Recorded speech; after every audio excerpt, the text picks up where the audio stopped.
Hello students, my name is Namita Bansal. मेरे channel का नाम है फिजिक्स टाइम बाय नमिता। यहाँ पे मैं आपको करवा रही हूँ क्लास 11th की फिजिक्स, जिसमें कि अभी वेक्टर अलजेब्रा चैप्टर चल रहा है। फिर मुझे कुछ स्टूडेंट्स कह रहे थे कि +2 की फिजिक्स भी स्टार्ट कीजिए, तो उनके लिए मैं आज 12th की फिजिक्स स्टार्ट करने जा रही हूँ। क्लास 11th में हम पढ़ते हैं सबसे पहले बेसिक फिजिक्स का सारा, उसके बाद हम मोशन की बात करते हैं, motion of objects, different objects, motion, उसमें स्पीड, वेलोसिटी, सारे कॉन्सेप्ट पढ़ते हैं हम फिजिक्स के जनरल। मोशन के बाद फोर्स की बात करते हैं, फिर वर्क, एनर्जी की बात करते हैं, उसके बाद हम आते हैं ग्रेविटेशन पे। ग्रेविटेशन सबसे इम्पॉर्टेंट फोर्स जो इस यूनिवर्स को चला रही है, मैक्सिमम मतलब ग्रेविटेशनल फोर्स हर दो चीज़ों के बीच में लगती है, ठीक है। उसके बाद हम पढ़ते हैं heat and thermodynamics, properties of matter, solids, fluids, उनकी प्रॉपर्टीज, ठीक। और लास्ट में हम पढ़ते हैं वेव्स एंड ऑसिलेशंस। ये हमारे 11th का सब्जेक्ट था। अब 12th में हम कौन सी चीज़ें पढ़ते हैं? 12th में जो टॉपिक्स हैं वो डिफरेंट हैं 11th से बिल्कुल। कौन कौन सी चीज़ें हैं? एक आता है मेन जो +2 का पार्ट है वो है इलेक्ट्रोमैग्नेटिज्म। थोड़ा सा सिलेबस का ओवरव्यू दूंगी, उसके बाद हम आज का लेक्चर स्टार्ट करेंगे। इलेक्ट्रोमैग्नेटिज्म सबसे बड़ा यूनिट है पूरे हमारे उसका +2 की फिजिक्स का बहुत बड़ा यूनिट है। इस यूनिट में आगे सब पार्ट कौन कौन से हैं? एक है इलेक्ट्रोस्टैटिक्स, जो हम आज शुरू करेंगे। फिर आता है करंट इलेक्ट्रिसिटी,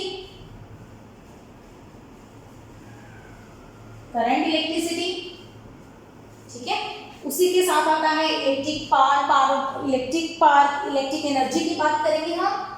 फिर हम उसके बाद करेंगे मैग्नेटिज्म, इलेक्ट्रोस्टैटिक और करंट इलेक्ट्रिसिटी। फिर हम मैग्नेटिज्म के जनरल के बाद हम करेंगे AC circuits, alternative current circuits की बात करेंगे। और लास्ट में हम इलेक्ट्रोमैग्नेटिज्म के करेंगे ईएम थ्योरी, इलेक्ट्रोमैग्नेटिक थ्योरी। पहले इलेक्ट्रिसिटी पार्ट, फिर मैग्नेटिज्म पार्ट, फिर इलेक्ट्रोमैग्नेटिक कंबाइन, इलेक्ट्रोमैग्नेटिज्म, ठीक है, इलेक्ट्रोमैग्नेटिक थ्योरी। ओके, ये हमारा सबसे बड़ा यूनिट है। उसके बाद हमारा आता है ऑप्टिक्स।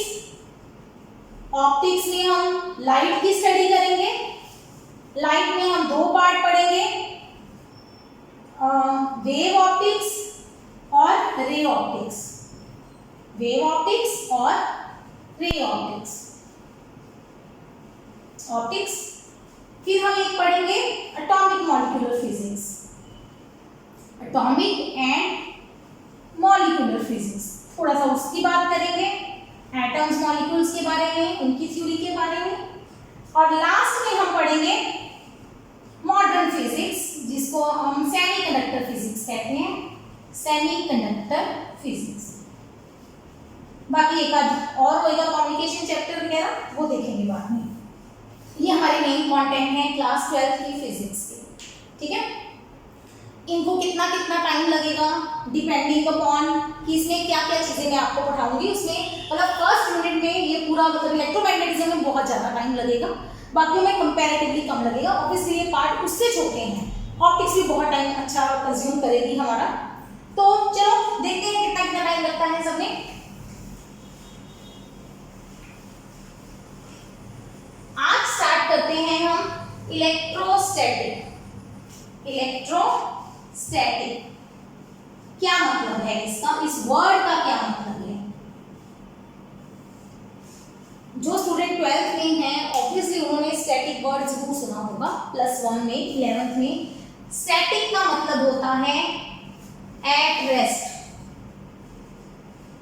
कोई भी चीज जो रेस्ट पे है, जो मूव नहीं कर रही, उसको हम बोलते हैं स्टैटिक। खड़ी हुई है, जो चल नहीं रही। वैसे हमने ये भी पढ़ा है 11th क्लास में कि रेस्ट और मोशन रिलेटिव टर्म्स होती हैं। कोई भी चीज़ प्रॉपर रेस्ट पे नहीं होती, कोई भी चीज़ प्रॉपर मोशन में नहीं होती, ये रिलेटिव है एक दूसरे के अकॉर्डिंग, ठीक है। ये 11th की बात रहेगी। अभी हमें क्या जरूरत है? इलेक्ट्रोस्टैटिक को तोड़ना, electro plus static. Electro word से याद रखो चार्ज, इलेक्ट्रो से याद रखो चार्ज। इलेक्ट्रिसिटी, घरों में बिजली आती है, वो चार्जेस के फ्लो के कारण आती है। और इलेक्ट्रोस्टैटिक में हम बात करते हैं चार्जेस एट रेस्ट। उन चार्जेस की बात करते हैं जो किस पे हैं, रेस्ट पे। तो पहला जो हमारा पूरा चैप्टर है, इस चैप्टर में 4 पार्ट हैं, ठीक है, अलग अलग। तो उसमें फर्स्ट जो हमारा इलेक्ट्रोस्टैटिक है उसमें बात करेंगे, पूरे फर्स्ट चैप्टर का नाम इलेक्ट्रोस्टैटिक है, उसका फर्स्ट है चार्जेस की बातें। तो चार्जेस एट रेस्ट की स्टडी को बोलते हैं इलेक्ट्रोस्टैटिक। जो पूरा सेकंड यूनिट आएगा वो आएगा इलेक्ट्रोडायनामिक्स, या उसको बोलते हैं करंट इलेक्ट्रिसिटी। मतलब पूरे सेकंड चैप्टर में हम बात करेंगे चार्जेस इन मोशन। जब चार्ज मूव करेगा, चार्ज के मूवमेंट को क्या बोलते हैं, करंट। तो सेकंड चैप्टर में हम बात करेंगे करंट की, पहले चैप्टर में हम सिर्फ बात करेंगे चार्ज की। तो क्यों ना सबसे पहले सीखी जाए कि चार्ज है क्या, व्हाट इज चार्ज। चार्ज सुना हुआ है, चार्ज हो गया, कोई चीज चार्ज हो जाती है। चार्ज क्या है, इट इज इंट्रिंसिक और inherent property of matter. Obviously हम बात करेंगे मैटर क्या है, anything that occupy space and has मास। कोई भी चीज जो जगह घेरती है और जिसका मास है उसको हम क्या बोलते हैं, मैटर। तो चार्ज क्या है, इंट्रिंसिक प्रॉपर्टी ऑफ मैटर है। इंट्रिंसिक, इनहेरेंट मतलब इसकी अंदरूनी प्रॉपर्टी है, इसकी अपनी खुद की एक प्रॉपर्टी है। प्रॉपर्टी मतलब इसकी खासियत है, इसकी विशेषता है। कैसे विशेषता, जैसे कि एक मैटर है, उसका मास है, मास प्रॉपर्टी है उसकी। कैसे डिफाइन करोगे मास को, मास भार है, मास की डेफिनेशन नहीं दे सकते हम, नहीं देते ना, फंडामेंटल है वो। ऐसे ही चार्ज भी एक फंडामेंटल प्रॉपर्टी है, ठीक है।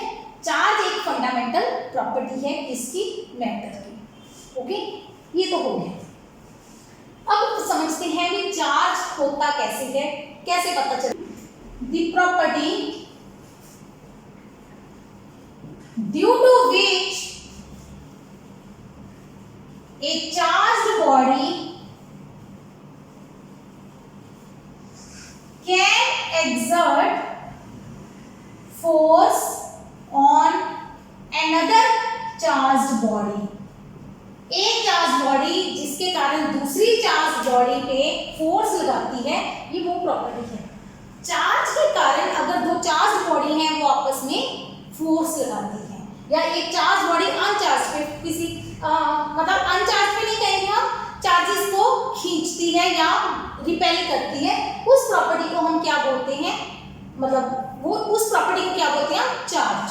ठीक है, कैसे, इसका छोटा सा एक्सपेरिमेंट करते हैं। बचपन में एक्सपेरिमेंट किया होगा आप सबने, कुछ पेपर के पीसेस लिए, बिट्स ऑफ पेपर, एक स्केल लिया, उसको अपने बालों में रब किया और देखा तो पेपर के पीसेस को अपनी तरफ खींच रहा है ना, दिख रहा है आपको, देखो दोबारा से करके दिखाती हूँ, ये देखो खींचा गया।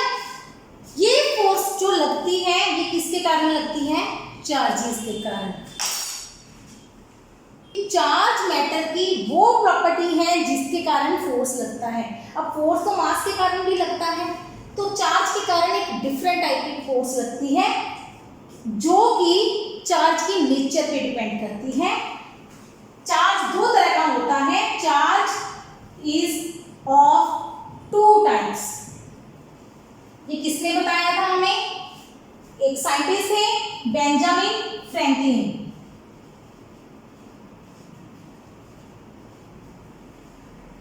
उन्होंने बहुत स्टडी की, वो स्टडी कर रहे थे लाइटनिंग की, बिजली गरजती है, ये उन पे स्टडी कर रहे थे। तो उन्होंने फाइंड आउट किया कि चार्ज दो तरह के होते हैं, एक ही प्रॉपर्टी है चार्ज, लेकिन वो दो तरह का होता है, पॉजिटिव और नेगेटिव। इन्होंने बताया ये चीज़, वो वैसे इनकी डिटेल में मैं नहीं बता रही हूँ आपको, लेकिन उनकी कुछ चीज़ें बताती हूँ। उन्होंने पहले कहा कि चार्ज ना कोई फ्लूइड है, कि एक बॉडी के पास वो ज़्यादा है तो एक के पास कम हो जाता है, किसी के पास ज़्यादा किसी के पास कम। जिस पे ज़्यादा है उन्होंने कह दिया उसको पॉजिटिव नाम दे दो, जिस पे कम है उसको नेगेटिव नाम दे दो। तो इन्होंने चार्जेस को दो तरह का नेचर दिया, पॉजिटिव एंड नेगेटिव। अगर इन्होंने पॉजिटिव नेगेटिव कह दिया हमने वो चला दिया, अगर ये कह देते जी चार्जेस को नाम देना है हमने एक्स और वाई तो हम वो मान लेते। ये एक एक्स चार्ज है, एक वाई चार्ज है। ठीक है, तो ये स्टैंडर्ड बना दिए इंटरनेशनल लेवल पे। आज तक हम यही चीज यूज कर रहे हैं कि चार्ज की दो नेचर होती है, पॉजिटिव और नेगेटिव। अब चार्जेस किसको पॉजिटिव बोलते हैं, किसको negative? Charge which has excess of electrons, जिसके पास इलेक्ट्रॉन ज्यादा होंगे उसको हम बोलेंगे negative charge. Which has less electrons उसको बोलेंगे हम पॉजिटिव चार्ज। कैसे?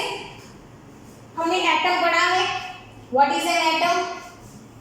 एटम में क्या होता है? एक न्यूक्लियस होता है ना, अंदर वाला हिस्सा, जिसके अंदर प्रोटॉन और न्यूट्रॉन होते हैं। बाहर कौन होते हैं? इलेक्ट्रॉन, है ना। एटम के अंदर न्यूक्लियस, न्यूक्लियस के अंदर पॉजिटिव चार्ज और न्यूट्रल, न्यूट्रॉन होते हैं न्यूट्रल, मतलब कोई चार्ज नहीं होता उन पे, और बाहर होते हैं नेगेटिव चार्ज इलेक्ट्रॉन। चार्ज वहीं से आता है। चार्ज प्रोड्यूस कैसे होता है? अगर हम दो चीजों को रब करें, कोई भी दो चीजों को, डिफरेंट चीजों को बात करेंगे, अगर हम दो चीजों को आपस में रब करें तो क्या होगा? दोनों अलग अलग नेचर है। एक के इलेक्ट्रॉन हल्के लूज बाउंड होंगे, मतलब इलेक्ट्रॉन दूर दूर पड़े हैं न्यूक्लियस से, वो उछल के, देखो जब हम रब करेंगे तो क्या प्रोड्यूस होगा? फ्रिक्शन, फ्रिक्शन है। फ्रिक्शन के कारण क्या प्रोड्यूस होती है? हीट, हीट आई, एनर्जी आई, एनर्जी से एक इलेक्ट्रॉन दूसरे में चले गए। तो एक्चुअली क्या होता है? Number of electrons is equal to number of proton. Proton और इलेक्ट्रॉन का नंबर हमेशा बराबर होता है। कोई भी एटम ले लो, मान लो मैं ले लूं सोडियम 1123 लिखते हैं, इसमें 11 प्रोटॉन होते हैं, 11 इलेक्ट्रॉन होते हैं, 12 न्यूट्रॉन होते हैं। ठीक है, तो प्रोटॉन और इलेक्ट्रॉन का नंबर बराबर होता है, इसलिए एटम न्यूट्रल होता है। न्यूट्रल मतलब एटम पे कोई चार्ज नहीं हुआ, क्योंकि प्रोटॉन पे पॉजिटिव, जितना पॉजिटिव उतना नेगेटिव। अब हमने दो टाइप के मैटर्स को घिसा एक दूसरे के साथ। ठीक है, एक के इलेक्ट्रॉन लूज थे, मतलब लूज थे, समझ रहे हो, तो वो दूसरे में चले गए एनर्जी गेन करके। कहां से आई एनर्जी? हीट से। हीट से एनर्जी मिली, एक के इलेक्ट्रॉन दूसरे में ट्रांसफर कर गए। तो जिसने लॉस किए, लॉस ऑफ इलेक्ट्रॉन, एक ने इलेक्ट्रॉन खो दिए, एक ने गेन कर लिए। जिसने गेन कर लिए उस पे हम क्या कहेंगे? नेगेटिव चार्ज आ गया। जिसने लॉस कर दिए उन पे कौन सा चार्ज आ गया? Positive charge. ये समझ आ गया? चार्ज दो तरह का होता है। अब करते हैं चार्ज प्रोड्यूस कैसे होता है। How to produce charge, methods of producing charge. देखो चार्ज तो प्रॉपर्टी है, मैटर की प्रॉपर्टी है, वो हम नहीं दे सकते। ठीक है, वो तो प्रॉपर्टी है। अब हमें बॉडीज पे चार्ज लेके आना है, तो क्या मेथड है? Methods to charge a body. होता क्या है? बॉडी पे इनिशियली जीरो चार्ज होता है, क्योंकि एटम से बनी हुई है, एटम न्यूट्रल होता है। अब हमने उसको चार्ज बनाना है, तो कैसे बनाएंगे? First method is by friction. By friction लिख लो, और लिख लो बाय रबिंग, रब करके। दो चीजों को घिसा, रब किया, रगड़ा, एक ही इलेक्ट्रॉन दूसरे में ट्रांसफर कर गए। जिसने इलेक्ट्रॉन लूज किए उस पर कौन सा चार्ज आ गया? पॉजिटिव। जिसने गेन किए उस पर कौन सा चार्ज आ गया? नेगेटिव। तो आप लिखोगे friction is the basic way to charge a body. किसी बॉडी को चार्ज करने का तरीका क्या है? फ्रिक्शन। फ्रिक्शन मतलब उसको रगड़ो आपस में। ठीक है, पहला मेथड हो गया बाय फ्रिक्शन। दूसरा मेथड होता है बाय कांटेक्ट और कंडक्शन। कंडक्शन कैसे? कैसे? इसके लिए क्या करेंगे? हमारे पास कोई बॉडी है, अनचार्ज बॉडी है। ठीक है, अनचार्ज है, इसमें कोई चार्ज नहीं है। अब पहला मेथड फ्रिक्शन से हम एक और बॉडी को चार्ज करेंगे। एक और बॉडी लेके आए जिसपे कौन सा चार्ज आया? नेगेटिव चार्ज था। ठीक है, पहले हम चार्ज प्रोड्यूस करेंगे बाय फ्रिक्शन। अब इस पे तो आया बाय फ्रिक्शन डेफिनेटली, पहला मेथड वही है। पहले एक बॉडी को चार्ज किया बाय फ्रिक्शन। अब दूसरी बॉडी को रगड़ना नहीं है हमें, अब दूसरी बॉडी पे फ्रिक्शन नहीं यूज करेंगे, फिर हम कौन सा मेथड यूज कर सकते हैं, कंडक्शन। क्या करेंगे, हम इस बॉडी को चार्ज अनचार्ज बॉडी को लाके इसके साथ चिपका देंगे।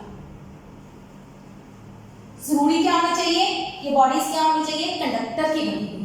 जो फ्रिक्शन मेथड है वो किसी के लिए भी है, ठीक है, लेकिन ये जो मेथड है ये सिर्फ कंडक्टर्स के लिए है, जो चार्जेस जिसमें से पास कर सकते हैं एक दूसरे को। दोनों को टच कर दिया तो क्या होगा, इधर नेगेटिव चार्ज है, इसका मतलब इसके पास क्या है, इलेक्ट्रॉन्स ज्यादा हैं। तो क्या होगा, जब दोनों कंडक्टर्स को टच करोगे आप तो एक के इस पे इलेक्ट्रॉन ज्यादा है, ये कहेगा भाई बांट लेते हैं हम आपस में, तो ये अपने कुछ इलेक्ट्रॉन इसको दे देगा। तो क्या होगा, यहाँ पे मैंने कितने इलेक्ट्रॉन बनाए हैं, नेगेटिव दिखाया है, मतलब इलेक्ट्रॉन है, चार्ज है, कितने दिखाए हैं, 7।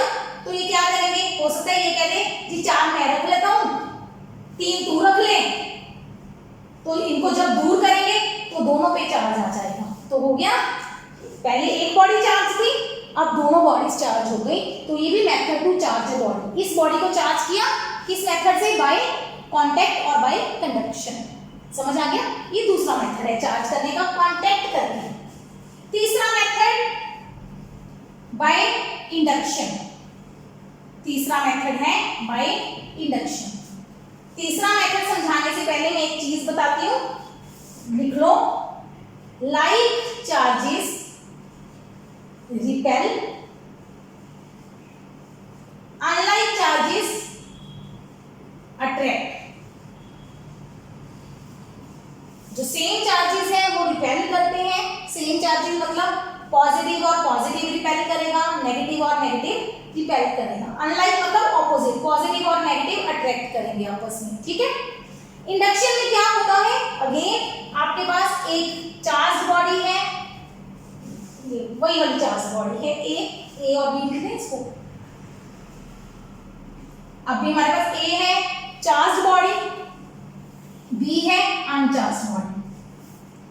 इंडक्शन मेथड है नॉन कांटेक्ट, कांटेक्ट नहीं करना, जोड़ना नहीं है इनको। क्या करेंगे, हम जोड़ेंगे नहीं, बी को ए के पास ले जाएंगे, जोड़ना नहीं है, ध्यान रखना, जोड़ेंगे तो कंडक्शन हो जाएगी, अब जोड़ना नहीं है। अब क्या होगा, बीच में गैप है, लेकिन ये इलेक्ट्रॉन है, इसके अंदर भी क्या होंगे, एटम्स के अंदर इलेक्ट्रॉन तो होंगे ही होंगे। प्रोटॉन जो होते हैं, प्रोटॉन भी होंगे, लेकिन प्रोटॉन भारी होते हैं, भारी होते हैं तो वो हिलते नहीं जल्दी जल्दी। इलेक्ट्रॉन हल्के होते हैं, कंपेयर करते हैं mass of electron, mass of proton, बहुत फर्क है। कितना फर्क है, इलेक्ट्रॉन का मास होता है 9.1 × 10⁻³ किलोग्राम, 31 किलोग्राम, और प्रोटॉन का मास होता है 1.67 × 10⁻27 किलोग्राम। कंपैरिजन 9.1 8.67 से बड़ा है, ये नहीं देखना बेटा, 10 की पावर देखो, ये 10 की पावर -27 है, ये 10 की पावर -31, मतलब 10 की पावर 27, एक है 1/10 की पावर 31, कौन सा बड़ा है, ये नीचे वाला फैक्टर ये छोटा है, तो टोटल वैल्यू बड़ी हो जाएगी। मतलब प्रोटॉन का मास जो होता है वो इलेक्ट्रॉन के मास का 1800 गुना होता है अप्रोक्सीमेट, एक्चुअली वैल्यू 1837 है, 1800 गुना, मतलब 1800 इलेक्ट्रॉन मिलके एक प्रोटॉन बनाएंगे। इन शॉर्ट प्रोटॉन भारी होता है, ठीक है, पढ़ेंगे ये चीजें, लेकिन फिलहाल देखो प्रोटॉन तो हिलेगा नहीं।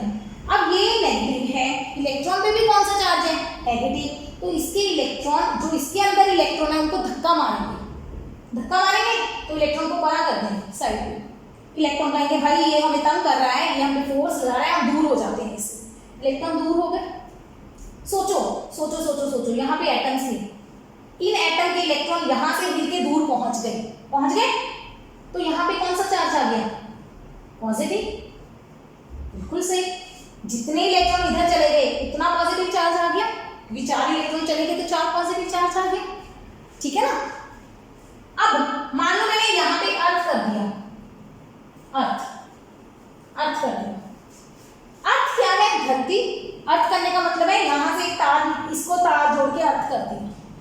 अर्थ बहुत बड़ा समुंदर है, बहुत बड़ा समुंदर, इसमें बहुत सारे इलेक्ट्रॉन्स हैं, बहुत सारे प्रोटॉन्स हैं। तो क्या है, यहाँ पे इलेक्ट्रॉन ज्यादा आ गए, ये इलेक्ट्रॉन ज्यादा आ गए, ये इलेक्ट्रॉन आपस में लड़ी जा रहे हैं, लड़ते लड़ते इनको यहाँ पे रास्ता मिल गया, तार मिल गई, तो सारे इलेक्ट्रॉन तार में आ गए, तार से धरती में चले गए। धरती कहती है जी समुंदर है, आ जाओ आ जाओ आ जाओ, धरती उनको खींच लेती है। धरती ने सारे इलेक्ट्रॉन खींच लिए तो इसके इलेक्ट्रॉन खत्म हो गए, लेकिन ये पॉजिटिव चार्ज नहीं जाएगा क्योंकि इसने इसको खींचा हुआ है, मतलब ये लगातार इलेक्ट्रॉन्स को धक्का मारी जा रहा है, समझ रहे हो। धीरे धीरे हम इसको हटा देंगे जब, ठीक है, हटाएंगे, इसको लगा रहने देंगे, धीरे धीरे ये पॉजिटिव चार्ज पूरी इसमें फैल जाएगा। इनिशियली बी पे कौन सा चार्ज था, 0 चार्ज, अब बी पे कौन सा चार्ज आ गया, positive charge. This is again a method to charge a body. या तो इसको अर्थ कर दो, दूसरा हम कर सकते हैं, एक और तरीका अपना सकते हैं। यहां पे पॉजिटिव चार्ज आया था अपने पास, यहां पे नेगेटिव चार्ज आया था। अब एक और सी बॉडी ले आओ, सी को बी से टच कर दो। देखो इन दोनों को टच नहीं किया, टच नहीं किया तो यहां पे आ गया इंडक्शन, टच नहीं किया तो इंडक्शन आ गया। अब यहां पे टच कर दिया तो क्या आ गया, कंडक्शन, ठीक है। टच किया तो ये इलेक्ट्रॉन इधर आ जाएंगे, ये इलेक्ट्रॉन इधर आ जाएंगे, फिर दोनों को सी को कर दो दूर। अब सी को दूर कर दो, सी पे नेगेटिव चार्ज आ गया, बी पे पॉजिटिव चार्ज आ गया, समझ आ गई। तो this is again a method to charge a body, कि एक बॉडी को, चार्ज वाली बॉडी को, पहले चार्ज जो आएगा वो फ्रिक्शन से आएगा। एक बॉडी चार्ज की, उसको दूसरी बॉडी से टच किया, चार्ज ट्रांसफर हो गया, तो उसको बोलते हैं कंडक्शन। या एक बॉडी ली, चार्ज है, दूसरी बॉडी अनचार्ज है, दोनों को पास रखा, दूसरी बॉडी को अर्थ कर दिया, तो इस बॉडी पे कौन सा एक चार्ज आ जाएगा, कौन सा चार्ज आएगा, ऑपोजिट चार्ज। इंडक्शन में कौन सा चार्ज आता है, ऑपोजिट चार्ज। कंडक्शन में कौन सा चार्ज आता है, सेम चार्ज, ठीक है। समझ आ गया ये कॉन्सेप्ट। तो ये है method to charge a body.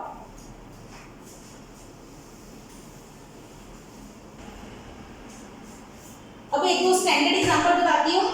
मान लो आप ग्लास रॉड है और सिल्क क्लॉथ है।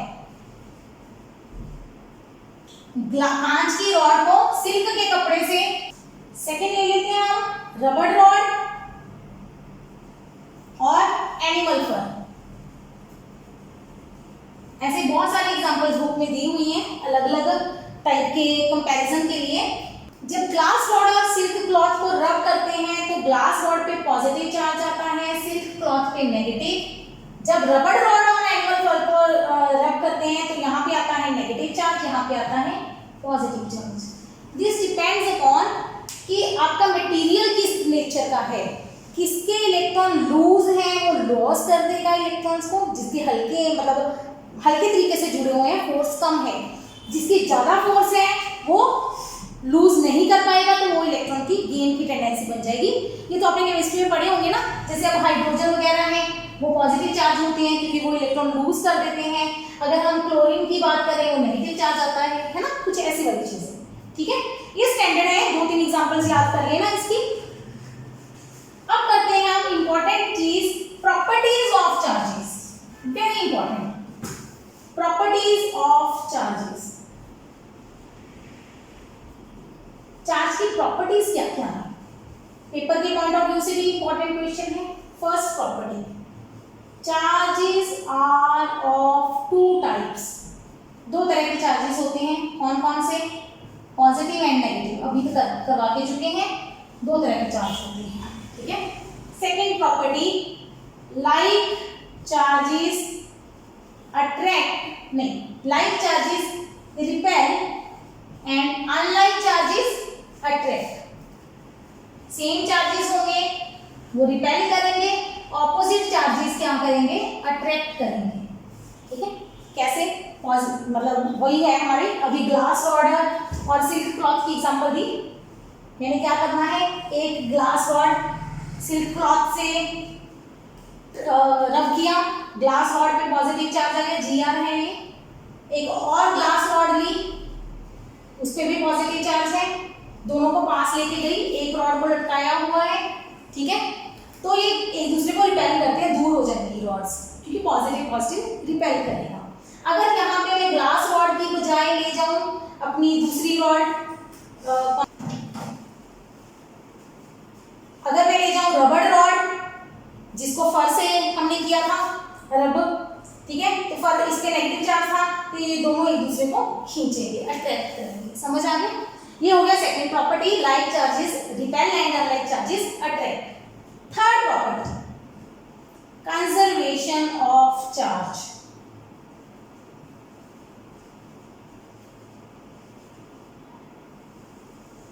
चार्ज की कंजर्वेशन ऑफ एनर्जी पढ़ा है ना +1 में।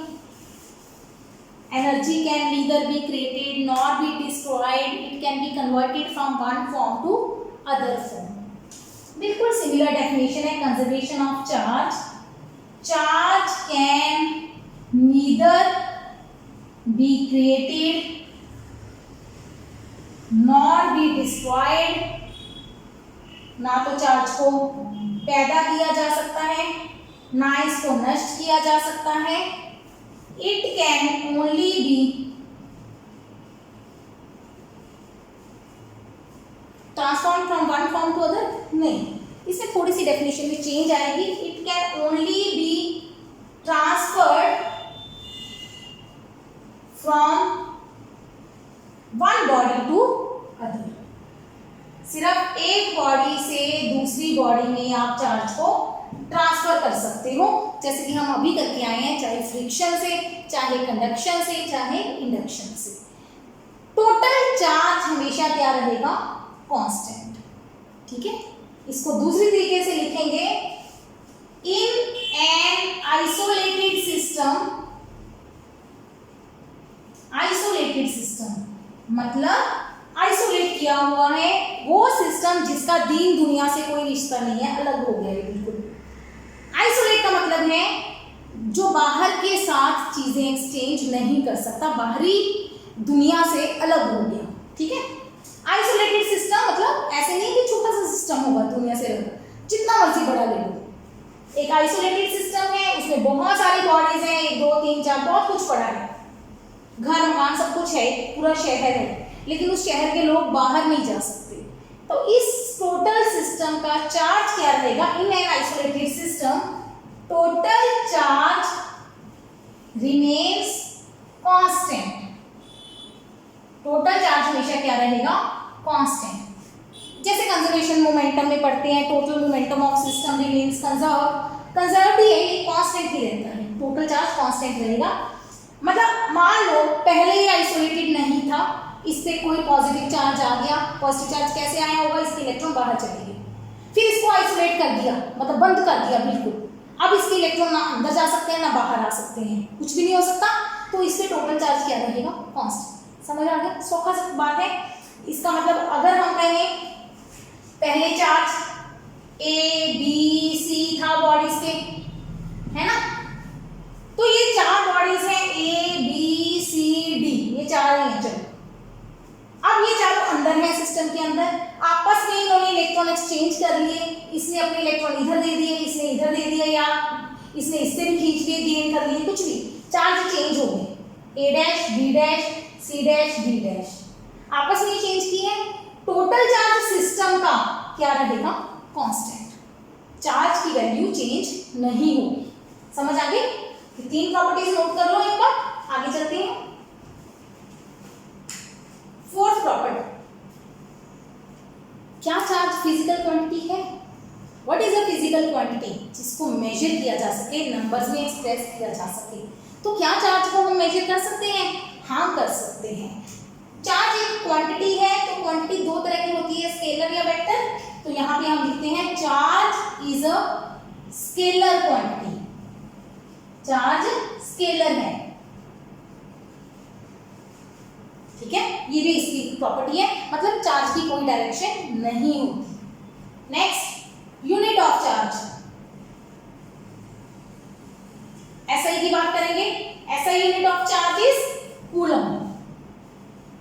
साइंटिस्ट का नाम है, उनके नाम पे चार्ज को यूनिट दिया गया है कूलम, जिसका सिंबल है C। ठीक है, 6 करते हैं डायमेंशनल फॉर्मूला।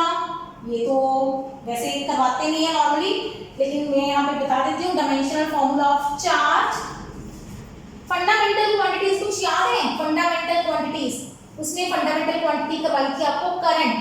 करंट होता है एम्पियर, ए, उसका डायमेंशन ए होता है। और चार्ज होता है करंट मल्टीप्लाई टाइम। तो चार्ज के डायमेंशनल फॉर्मूला आ गया ए टी। नॉर्मली कम ही जरूरत पड़ेगी पर लिख लो इसको। 7th प्रॉपर्टी करते हैं क्वांटाइजेशन ऑफ चार्ज। सबसे इंपॉर्टेंट प्रॉपर्टी है चार्ज की क्वांटाइजेशन। समझाते हैं what is the meaning of quantization.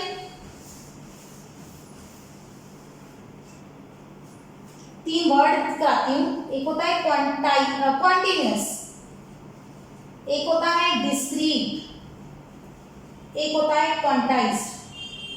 तीनों में फर्क है। ये किसकी बातें कर रहे हैं, क्या चीजें लिख रही हूं? ये होता है डाटा। डाटा मतलब हम कुछ कलेक्ट कर रहे हैं। जैसे आपकी क्लास है, आपकी क्लास में 50 बच्चे हैं। चलो क्लास 50 नहीं लेते, मैं छोटा डाटा लेती हूँ, छोटा सिस्टम लेती हूँ जिसमें 10 बच्चे हैं। 10 बच्चों के लिए मैंने उनका एज का डाटा कलेक्ट किया। पहले बच्चे की एज आई, आप 12th क्लास में हैं, 17 साल, किसी की आई 18 साल, किसी की आई 16 साल, किसी की आई 16.5 साल, किसी की आई 15 साल। 15 नहीं होगी, 15 ज़्यादा कम रह गया। चलो दूसरे अगले बच्चे की भी 17 साल आ गई। 5 बच्चे ले लेते हैं, ज़्यादा बड़ा डाटा नहीं बनाऊंगी। तो ये है सिंगल वैल्यूज, इनको बोलते हैं discrete data. Discrete single values हैं। कॉन्टिन्यूस क्या होता है? अगर मैं कहूँ कि बच्चों की एज 5 से 10 साल के बीच में है, 5 से 10 साल के बीच में है, मतलब किसी बच्चे की उम्र 5 साल है, किसी की 5 साल 1 महीना, किसी की 5 साल 1 दिन, लगातार काफी सारा डाटा आ गया। सिंगल वैल्यूज ना हो तो उस डाटा को हम बोलते हैं कॉन्टिन्यूअस डाटा। ठीक है, कॉन्टिन्यूअस मतलब लगातार चल रहा है, सिंगल वैल्यूज नहीं है। तीसरी आती है क्वांटाइज्ड। क्वांटाइज्ड में क्या कहेंगे? अगर मेरे पास मान लो मैंने आपको टेस्ट दिया जिसका हर क्वेश्चन 3 नंबर का है। अब बच्चों के मार्क्स आ रहे हैं। किसी बच्चे ने एक क्वेश्चन किया, उसके 3 नंबर आ गए, किसी बच्चे के 6 नंबर, किसी के 9, 12, 15, 18, 21, 24, 27, 30, यही डाटा होगा। कोई बच्चे के 3 नंबर नहीं आए, कोई बात नहीं, सबने 2 क्वेश्चन तो सही कर ही दिए, इस तरह का डाटा होगा। चलो मान लेते हैं किसी बच्चे के 12 नंबर नहीं आए, 4 क्वेश्चन ही किए, या तो 3 किए या 5 किए, इस तरह से मेरे पास कुछ डाटा आ गया। अब क्या इस डाटा को, सारे डाटा को मैं 3 के मल्टीपल में लिख सकती हूँ? हर नंबर को मैं 3 का मल्टीपल बना सकती हूँ? मल्टीपल मतलब 3 से गुणा करके बना सकती हूँ। तो क्या मैं मार्क्स लिख सकती हूँ 3 times n number of questions? 3 question सही है तो 9 नंबर हो गए, 4 क्वेश्चन सही है तो 12 नंबर हो गए, इस तरह से लिख सकती हूँ। तो इस तरह के डाटा को हम बोलते हैं क्वांटाइज्ड, जब किसी नंबर का मल्टी। इसी मार्क्स की तरह है चार्ज की क्वांटाइजेशन। क्या है क्वांटाइजेशन? चार्ज कब आता है? जब इलेक्ट्रॉन ट्रांसफर होते हैं। या तो एक इलेक्ट्रॉन जाएगा, इलेक्ट्रॉन सबसे छोटी चीज है चार्ज की, या 2 इलेक्ट्रॉन जाएंगे, या 3 इलेक्ट्रॉन जाएंगे, 10 इलेक्ट्रॉन जाएंगे, 1000 इलेक्ट्रॉन जाएंगे, करोड़ इलेक्ट्रॉन जाएंगे, जितने मर्जी भेज दो। क्या आप आधा इलेक्ट्रॉन भेज सकते हो? नहीं। ये क्वांटाइजेशन का मतलब क्या है? Charge on a body is integral multiple, जैसे n से मल्टीप्लाई करके आ रहा है, integral multiple of some fundamental charge. किसी भी बॉडी में जो चार्ज आएगा वो फंडामेंटल चार्ज का इंटीग्रल मल्टीपल होगा। चार्ज के लिए सिंबल हम यूज करते हैं Q। Q is the symbol for charge. जैसे मास के लिए m, टाइम के लिए t, लेंथ के लिए l, एरिया के लिए a, एक्सेलरेशन के लिए भी a, फोर्स के लिए f, ऐसे चार्ज के लिए हम सिंबल यूज करते हैं Q। तो चार्ज की वैल्यू क्या होगी? अगर एक इलेक्ट्रॉन ट्रांसफर हुआ तो 1 e आ गया। E is charge on 1 electron. Electron के चार्ज की वैल्यू याद कर लो 1.6 इंटू 10 की पावर -19 कूलम। ये याद कर लो वैल्यू। ये इलेक्ट्रॉन का चार्ज है। ये सबसे छोटा चार्ज है जो किसी बॉडी पे हो सकता है। तो अगर एक इलेक्ट्रॉन उसने लूज कर दिया तो +1 ही आ जाएगा, अगर एक इलेक्ट्रॉन गेन कर लिया तो -1 ही। 2 इलेक्ट्रॉन दे दिए +2 ही, 2 इलेक्ट्रॉन ले लिए -2 ही। इन जनरल या तो चार्ज पॉजिटिव होगा या नेगेटिव होगा। n इलेक्ट्रॉन के हिसाब से चार्ज क्या होगा, Ne। This is known as quantization of charge. जितने इलेक्ट्रॉन गेन करेगा n की वैल्यू 0 1 2 3 कुछ भी हो सकती है, पर नंबर होगी, इंटीजर होगी। n की वैल्यू क्या होगी, इंटीजर। इंटीजर का मतलब नंबर, फ्रैक्शन में नहीं होगी, बटों में नहीं होगी, डेसिमल्स में नहीं होगी। n की वैल्यू नंबर होगी, प्योर नंबर 1 2 3 4 5 6 7। 0 हुई तो 0 चार्ज आ जाएगा, वो भी होता है न्यूट्रल। ठीक है, समझ आ गई। ये हो गया क्वांटाइजेशन ऑफ चार्ज। एक और चीज लिख लो, electronic charge is the minimum charge on a body that can exist independently। एक और लिख लो, इलेक्ट्रॉनिक चार्ज सबसे कम चार्ज है जो इंडिपेंडेंट एग्जिस्ट कर सकता है। ये क्या लिखा है मैंने, क्यों बताया है ये चीज, क्योंकि एक और चार्ज होता है, एक पार्टिकल्स होते हैं, क्वार्क्स की बात करते हैं। क्वार्क्स आपके सिलेबस में नहीं आते ये। क्वार्क्स इलेक्ट्रॉन से छोटे पार्टिकल होते हैं। उन क्वार्क्स पे चार्ज होता है या तो E/3 या 2E/3। क्वार्क्स पे चार्ज होता है इलेक्ट्रॉनिक चार्ज का तीसरा हिस्सा, मतलब 33% हो गया, और या 2E/3 मतलब 66.7%, ये भी 33.3% अप्रॉक्सीमेटली, इतना 33% चार्ज तीसरा हिस्सा, या डबल ऑफ थर्ड, 1/3, 2/3 कह सकते हैं, 1/3 या 2/3 चार्ज होता है। उनको बोलते हैं पार्टिकल्स को क्वार्क्स। पर ये क्वार्क्स इंडिपेंडेंटली एग्जिस्ट नहीं करते, ये कॉम्बिनेशन में एग्जिस्ट करते हैं। ठीक है, तो टोटल चार्ज जो इनका भी बनेगा वो E ही बनेगा। ऐड करोगे तो E बन जाएगा, दोनों माइनस के होंगे, -E हो जाएगा। इस तरह से होते हैं, कुछ कॉम्बिनेशन एग्जिस्ट करते हैं। चलो, ये इंडिपेंडेंट एग्जिस्ट करने वाला चार्ज कौन है, सबसे कम इलेक्ट्रॉनिक चार्ज, इलेक्ट्रॉन का चार्ज। ठीक है, इलेक्ट्रॉन के चार्ज से ही ये सारा कुछ बना है हमारा electrostatic.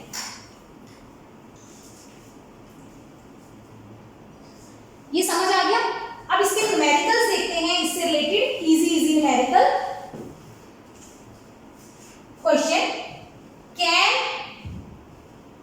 A body have a charge 8 into 10 की पावर -18 कूलम। क्या किसी बॉडी में इतना चार्ज हो सकता है?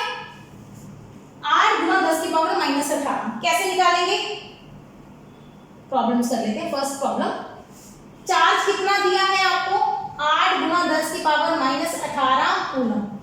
E कितना होता है, 1.6 गुना 10 की पावर -19 कूलम। ये याद है दोनों वैल्यूज।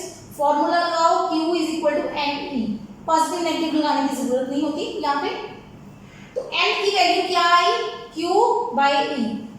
चार्ट में याद रखना, Q कैपिटल या स्मॉल दोनों यूज करते हैं हम, स्मॉल Q भी यूज करेंगे, कैपिटल Q भी, एक ही बात है। तो Q की वैल्यू पुट कर दो, 8 मल्टीप्लाई 10 की पावर -18 बटा 1.6 10 की पावर -19। कैसे करेंगे इसको, 8 इंटू 10 की पावर -18 बटा, पूरा सॉल्व करके दिखा रही हूँ, 1.6 को मैं 16 डिवाइडेड बाय 10 ऊपर ले जाऊं, ये डेसिमल कटा के 10 ऊपर रख दिया। 10 की पावर 19 था, 10 -19 था, उसको ऊपर ले गए, +19 बन गया। ठीक है, 8 दूनी 16, 2 5 10, 5 हो गया, गुना 10 की पावर इकट्ठी कर दो, 19 - 18 1, 5 गुना 10 हो गए 50। n की वैल्यू कितनी आई, 50। क्या ये 50 इंटीजर है? यस, मतलब 50 इलेक्ट्रॉन कोई बॉडी गेन भी कर सकती है, लूज भी कर सकती है, क्योंकि n की वैल्यू इंटीजर आई है तो इसका मतलब चार्ज हो सकता है। यस, आंसर आएगा यस। बस आपको ये फॉर्मूला लगाना है, n की वैल्यू निकालनी है। अगर n नंबर आ गया तो चार्ज पॉसिबल है, अगर n नंबर नहीं आया तो चार्ज पॉसिबल नहीं। ठीक है, इसको नोट करो। फिर मैं इस वैल्यू को चेंज करती हूँ। अब मैं आपसे पूछती हूँ, क्या बॉडी में चार्ज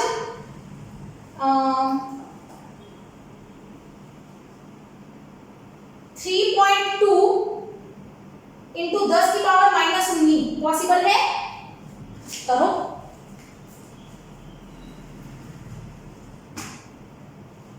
-10 की पावर -19, 3.2 10 की पावर -19, ये -19 ये सेम है, कट गया, ये बन जाएगा हमारा 32/10, ये बन जाएगा 16/10, 10 10 कट जाएगा, 16 दूना 32। m की वैल्यू कितनी आ गई? 2 आ गई। 2 इलेक्ट्रॉन नहीं है, चार्ज आ गया, पॉसिबल है। समझ आया? एक और न्यूमेरिकल लेते हैं। अब समझ आ रहा होगा, इजी भी लगेगा। अब चार्ज में लेती हूँ 2.5 इंटू 10 की पावर -20 कूलम। कुछ नहीं, n निकालना है, Q/E। Q है 2.25 गुना 10 की पावर -20 बटा 1.6 इंटू 10 की पावर -19, ये डॉट डॉट कट जाएगा, 25/16 गुना 10 की पावर -1, मतलब 25/16, 10 5 से कटेगा, 5 दूनी 10, 5 5 25, 5/32। n की वैल्यू बटे में आ गई, फ्रैक्शन में आ गई, पॉइंट्स में आ गई, नॉट पॉसिबल, नॉट पॉसिबल। समझ आ गई? n की वैल्यू अगर नंबर आ गई तो पॉसिबल है, नंबर नहीं आई, डेसिमल्स में आ गई, पॉसिबल नहीं है। ठीक, लास्ट क्वेश्चन इसका करवाती हूं। अब मेरे पास पूछा है, क्या किसी बॉडी पे 1 कूलम चार्ज हो सकता है? सेम, n की वैल्यू निकालेंगे, Q/E, n नंबर आएगा, देखो कूलम कूलम कट जाएगा आपस में, सॉल्व करें। 10/16, 10 की पावर 19, 10/16 को सॉल्व करेंगे, 2 5 जा 10, 2 8 जा 16, ये बनेगा 0.625 इंटू 10 की पावर 19। ये तो पॉइंट्स में आ गया, नॉट पॉसिबल। ध्यान देना, इसको मैं लिख सकती हूँ 625/1000, 1000 को 10 की पावर 3 लिख दूं, ये बन गया। n की वैल्यू जो बन गई 625 गुना 10 की पावर 16, मतलब 625 के पीछे 16 जीरोस, बड़ा नंबर आ गया पर है तो इंटीजर। 625 के पीछे 0 0 0 0 आ रहे हैं, डेसिमल नहीं है, डेसिमल हट सकता है ना इसका, डेसिमल नहीं आया तो n पॉसिबल है। तो it is possible for a body to have 1 coulomb charge. समझ आ गया यहाँ तक? तो ये है क्वांटाइजेशन ऑफ चार्ज। तो चार्ज की बेसिक 2 प्रॉपर्टीज हमने पढ़ी हैं, वैसे तो कई पढ़ ली, पर बेसिक कौन सी है? Quantization and conservation of charge. ये हो गई हमारी चार्ज की इंट्रिंसिक प्रॉपर्टीज, जो चार्ज किसी बॉडी पे हो सकता है।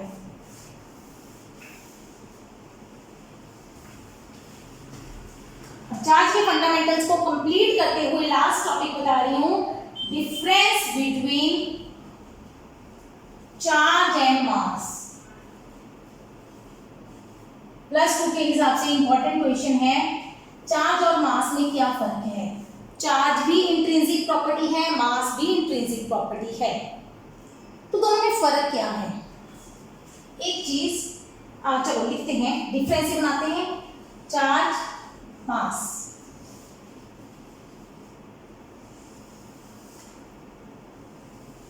First one, charge is not possible without mass. Mass के बिना चार्ज पॉसिबल नहीं है। अगर किसी बॉडी का मास ही नहीं है तो चार्ज की बात नहीं करेंगे। इधर मास कैन एग्जिस्ट, पॉसिबल नहीं लिखना चाहिए, charge can not exist without mass, mass can exist without charge. Yes, charge के बिना मास हो सकता है, मास के बिना चार्ज नहीं हो सकता। जैसे न्यूट्रॉन है, न्यूट्रॉन का मास तो होता है पर चार्ज नहीं होता। तो mass can exist without charge but charge can not exist without mass. जिस भी बॉडी का चार्ज है उसका मास जरूर होगा, ठीक है, चार्ज मास के बिना हो ही नहीं सकता, ठीक है। Charge is of two types, positive and negative. Charge दो तरह का होता है, positive negative. Mass is only positive, mass सिर्फ पॉजिटिव होता है, पढ़ चुके हैं। कभी -5 किलोग्राम मास नहीं होता, पॉजिटिव होता है। तीसरा, लाइक चार्जेस, वही जो चार्जेस की प्रॉपर्टी सारी यहाँ पे आ जाएंगी। Like charges attract, like charges repel, unlike charges attract, unlike charges attract. पता है हमें, साफ कर देते हैं इसको, क्लीन लिख देते हैं।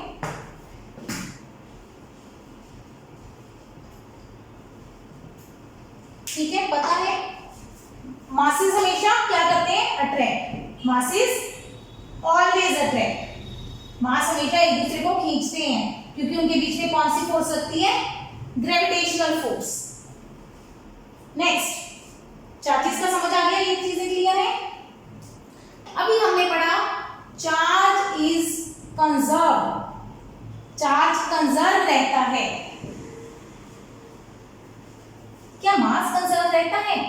क्या मास हमेशा बॉडी का कांस्टेंट रहेगा? नहीं, मास एनर्जी में कन्वर्ट हो सकता है। मास टूट जाता है, मास खत्म हो जाता है, तो मास किस में कन्वर्ट हो जाता है, एनर्जी में। मास can be converted into energy, mass energy में बदल जाता है, एनर्जी, ठीक है। तो मतलब मास कंजर्व नहीं हुआ ना, मास कैन बी डिस्ट्रॉयड, डिस्ट्रॉयड किसमें कर दिया हमने, एनर्जी में। इसको और भी तरीके से बुक में लिखा होता है, mass is conserved with energy. हाँ, टोटल एनर्जी और मास का एक कॉम्बिनेशन बनता है, आइंस्टाइन जी ने दिया था, energy is equal to mc²। एनर्जी मास में बदल सकती है, मास एनर्जी में बदल सकता है, इस हिसाब से, ठीक है। पांचवी प्रॉपर्टी समझ आ गया, चार्ज और मास इकट्ठे कंबाइन करके कंजर्व होते हैं। Fifth property, charge is quantized, अभी पढ़ के चुके हैं, चार्ज क्वांटाइज्ड होता है, मतलब चार्ज किसी चीज का मल्टीपल होता है, इलेक्ट्रॉनिक चार्ज का। मास में ऐसी कोई प्रॉपर्टी एग्जिस्ट नहीं करती, there is no quantization of mass, mass की क्वांटाइजेशन अभी तक तो नहीं है, फ्यूचर में कोई बना दे तो अलग बात है, अभी तक मास का क्वांटाइजेशन का कॉन्सेप्ट नहीं है। पांचवी प्रॉपर्टी तक समझ आ गई। Sixth property, charge does not depend upon speed, charge speed पे डिपेंड नहीं करते, चार्ज की वैल्यू स्पीड पे डिपेंड नहीं करती। इधर mass changes with speed, mass speed से बदल जाता है।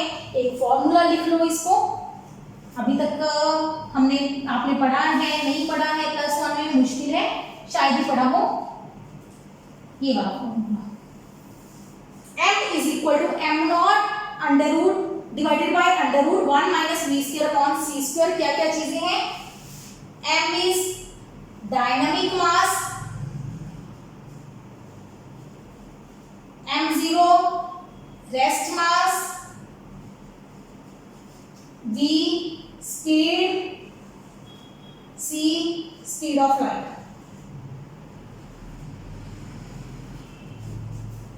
क्या क्या चीजें हैं, अगर कोई बॉडी रेस्ट पे है तो उसका मास m0 है, m0 रेस्ट मास, मतलब जब बॉडी रेस्ट पे है, रुकी हुई है। m क्या है, जब बॉडी चलनी शुरू होगी, डायनामिक मास मतलब जब बॉडी चल रही है, कितनी स्पीड से चल रही है, v स्पीड से। देखो ध्यान से, ये फैक्टर 1 से छोटा है, 1 में से कुछ माइनस कर रहे हैं तो ये फैक्टर छोटा है, नीचे छोटा फैक्टर है तो m जो हो जाएगा m0 से बढ़ जाएगा। इसका मतलब अगर कोई चीज चलना शुरू करती है तो उसका मास बढ़ जाता है। टेंशन हो गई हो, हम तो सैर करते हैं कि हम पतले हो जाए, है ना, वेट कम कर लें, और यहाँ पे क्या देख रहे हैं, जब हम चलेंगे तो हमारा मास बढ़ जाएगा। एक्चुअली ये इक्वेशन वैलिड है माइक्रोस्कोपिक पार्टिकल्स के लिए, छोटे पार्टिकल्स के लिए। हमने +1 में ये चीज़ आपको नहीं बताई, हमने कहा दिया मास कांस्टेंट होता है। हम जब भी बॉडी को ऊपर फेंकते थे, नीचे फेंकते थे, एनर्जी कैलकुलेट करते थे, हम कभी भी नहीं कहते थे कि मास बदल जाएगा, नहीं कहते थे ना, क्योंकि वहाँ पे बड़ी बॉडीज हैं, मैक्रोस्कोपिक बॉडीज हैं, उनकी जो स्पीड है वो लाइट की स्पीड से बहुत कम है। v कितना है, कितनी लेते हैं हम v, 100 मीटर पर सेकेंड। c कितना है, 3 × 10⁸ मीटर पर सेकेंड। दोनों को डिवाइड किया, v/c, मान लो 100 की बजाय कर दो 300, चलो कैलकुलेशन सौखी हो जाएगी। 3 × 10⁻², 3 × 10⁸, कितना हुआ, 10⁻⁶, मतलब बहुत छोटी वैल्यू है। उसका स्क्वायर कर दिया तो बन गई 10⁻⁻12, बहुत छोटी वैल्यू आ गई, बहुत छोटी।